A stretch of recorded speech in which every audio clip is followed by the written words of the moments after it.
What is going on, guys and gals of the extranet? If you haven't watched the last video, go check it out where I replaced the headlights in this truck. But as you can tell, the fog lights look a little bit dingy. So what we're going to do is we're going to replace those with these new OEM replacement style, not OEM brand, but you know, actually has the bulb already in there. I was really excited about that. This is a super easy job to do, guys, so let's get started. So with the hood open, we're going to find that fog light and we're going to pull the bulb out. There's a tab on the back of the bulb.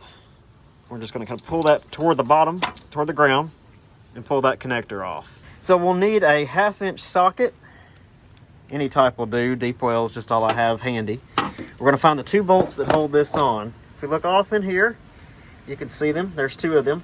One there and one there. And we're just going to remove those. So we have one nut out. I want to show you something really quick though. A lot of Dodges have this where this just flops around. If it doesn't, don't worry about it. But if you pull it up, you can actually see the stud that holds that in right there. You can actually pull it out with a bolt nut there. That's what holds your fog lights in. All right, so with those 2 bolts removed, we can kind of wiggle the fog light and it's way out of there. You can hear that bulb is actually broken off in there. So with the new one, we're just going to remove the little plastic layer that goes over it to protect it. Kind of your discretion. I know some people like to keep those on, but I see that melting and don't really want to fool with that later. All right, so just as easy to put back in. You just find where the hole is, line it up. That sounded good. Push it in.